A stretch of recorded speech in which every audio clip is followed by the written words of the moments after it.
3 sites sont pour le premier celui de Périgny, donc la zone des 4 Chevaliers. Ensuite, les 2 autres sites sont ceux qui sont situés à Étré, le site d'EBMA et le site de Varèse.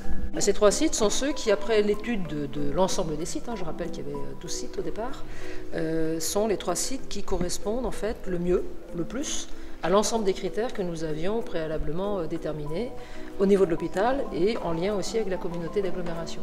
Être un site qui soit sur un axe sud par rapport à Rochefort, on l'a dit, c'est important parce que les collaborations sont déjà nombreuses et on souhaite les développer. 2, il présente l'intérêt d'être constitué de 12 hectares. 12 hectares, c'est un socle important et c'est un socle qui nous permet de faire évoluer la structure. Partir d'une structure à 800 lits et places et pouvoir la faire évoluer.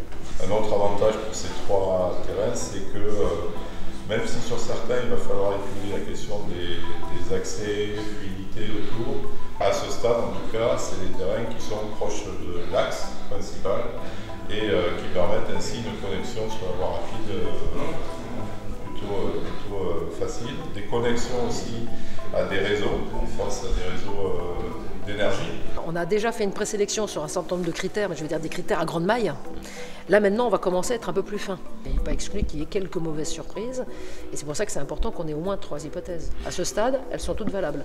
Maintenant, effectivement, peut-être qu'en poussant un tout petit peu les investigations, on va se rendre compte que finalement, il y en a une, ou peut-être 2, qui ne sont pas en fait crédibles, peut-être. Sachant que pour certaines parcelles, je pense à celle de Varèse, qui est une parcelle de terre agricole, nous avons beaucoup de propriétaires privés, par définition.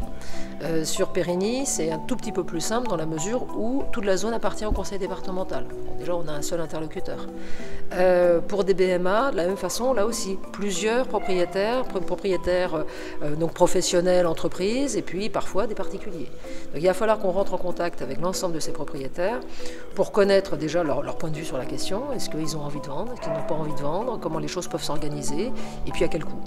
Alors nous, notre espoir, notre ambition, c'est de présenter effectivement notre dossier au niveau national, auprès du CNIS. Et donc nous sommes tenus de passer devant cette commission pour avoir l'obtention, le feu vert, pour poursuivre l'opération. Donc il y a une réunion qui est prévue en juin. Donc on aimerait pouvoir effectivement s'inscrire dans cette fenêtre en quelque sorte du mois de juin. Et pour pouvoir s'inscrire et déposer notre dossier en juin, si on fait le rétroplanning, il faut qu'on ait trouvé la localisation pour le mois de mars-avril. Donc effectivement, c'est demain.